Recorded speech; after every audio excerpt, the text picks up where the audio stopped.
कामना का स्वरूप है प्रभु के सिवा और कुछ भी चाह करना। बोले फिर जीवन कैसे चलेगा? ये जीवन तो कामना से ही चलता है। हमें ये चाहिए, ये चाहिए, ये चाहिए।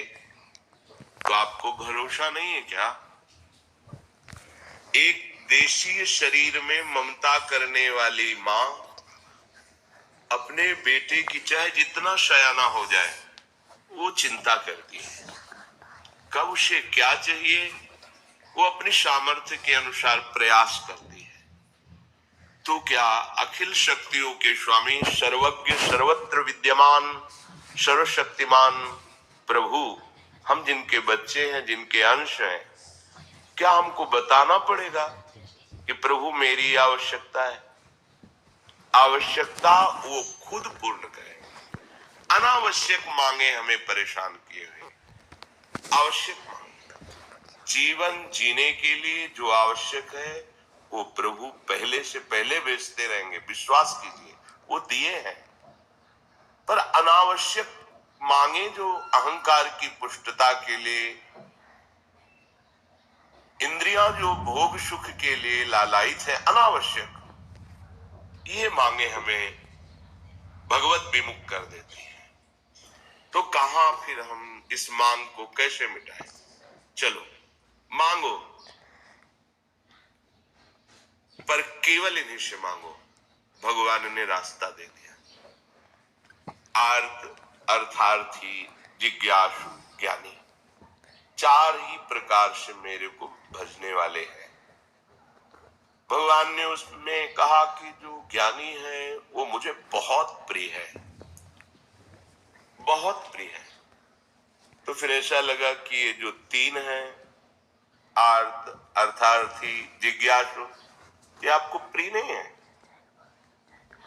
श्री भगवान मानो इसी भाव को आगे पुष्ट करते हुए कहते हैं, उदारा सर्व एवैते। भगवान उदार कह रहे हैं, जो इनसे मांगता है। देखो कैसे उदार शिरोमणि है।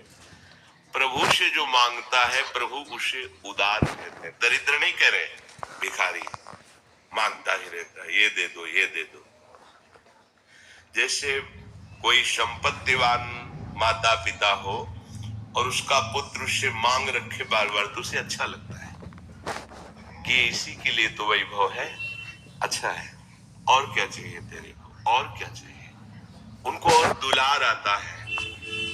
ये तो अनंत शक्तियों के स्वामी हैं। बस शर्त है केवल इन्हीं से। इस शर्त में हम सब फेल हो जाते हैं। अगर केवल एक बात रहे कि इन्हीं से, तो आप निहाल हो जाओगे। ये शब्द याद कर लो, केवल इन्हीं से। इंतजार करो, ऐसा नहीं कि अभी बोला अभी हो जाए।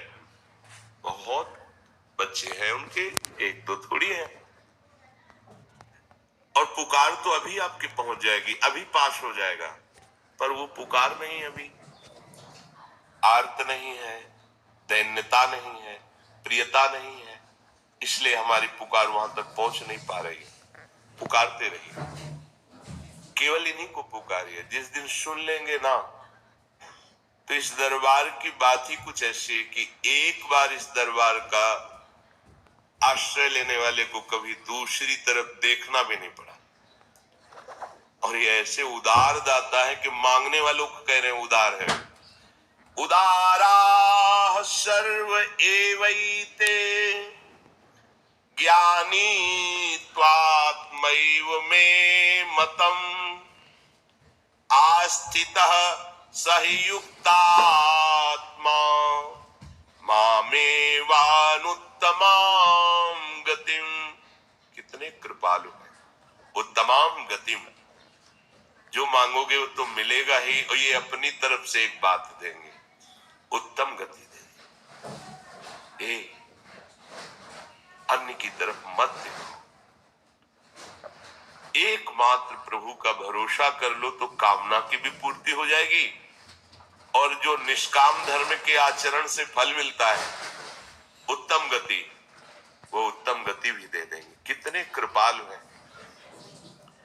भगवान कह रहे हैं कि ऐसा न समझो कि ज्ञानी ही मुझे प्रिय है और तो सब बेकार। कह रहे नहीं, उदारा सर्व एवैते। ये जो आर्त है, ये जो जिज्ञासु है, अर्थार्थी है, ये बड़े उदार हैं। कैसी करुणा है। भला मांगने वाला उदार कैसे हो सकता है।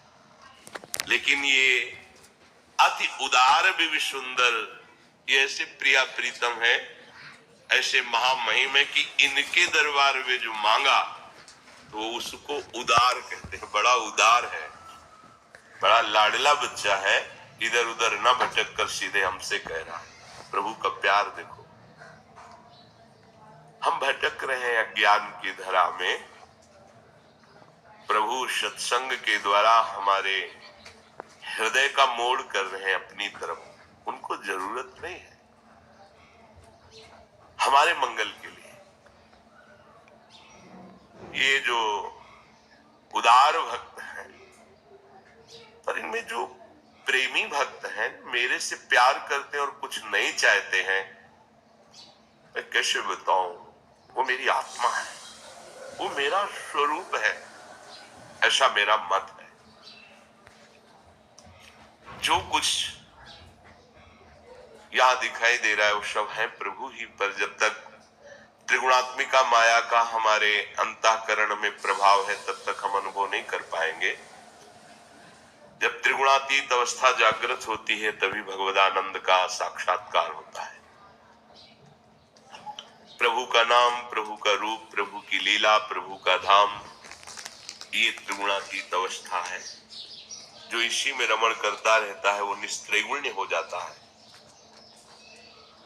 जिसको एक बार भगवदानंद की अद्भुत हुई, फिर अंतःकरण धर्म से वो ऊपर उठ जाता है।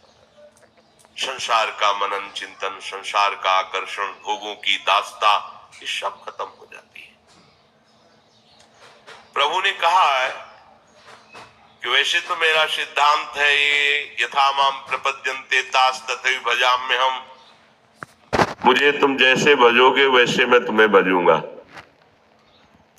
श्री भगवान ये सिद्धांत कह रहे हैं, पर यहां बड़ा दुलार भरा उन्हीं के वचन है कि उदारा, ये बड़ा उदार है जो मेरे दरबार में आकर के अपनी कामना की पूर्ति चाहता है। संतों ने तो निषेध किया है, क्योंकि वो इनके रहस्य को जानते हैं। भला सच्चिदानंद प्रभु के सन्मुख होकर के विषय भोग मांगना कितनी निंदनीय बात है। प्रभु को नामा, अरे परम पद जब ध्रुव जी को मिला तो उनको ग्लानि हो गई। कैसे प्रेम रस से भरे हुए श्री अंग वाले प्रभु की दास्ता ना मांगकर मैंने परम पद मांग लिया, अब क्या होगा। अब तो प्रभु ने तथास्तु कह दिया, ऐसा ही हो। तुम्हें जो चाह थी वो तुम्हें प्राप्त हो। ये चाह ने मुझे गिरा दिया। परम पद में आरूढ़ होने पर उनको अनुभव हुआ मैं गिर गया, प्रभु की दास्ता से चूक गया। निरंतर प्रभु के समीप रहता, इनके मुख माधुरी का दर्शन करता और इनकी सेवा सुख में निमग्न रहता, इससे बड़ा क्या सुख। ये अब अनुभव हुआ। उन्होंने सोचा कि चूक हो गई। कैसे चूक हो गई। बहुत काल सत्संग नहीं हुआ, इसलिए वो बात चुभ गई कि मुझे ऐसा पद प्राप्त करना है कि सब आश्चर्यचकित हो जाए। तो इसीलिए प्रभु से कहा, प्रभु जो चाह थी वो पूरी कर दी, पर एक बात और मांग रहा हूं, मुझे अपने प्रेमी भक्तों का संग दीजिए, क्योंकि मुझे मांगना ही नहीं आया।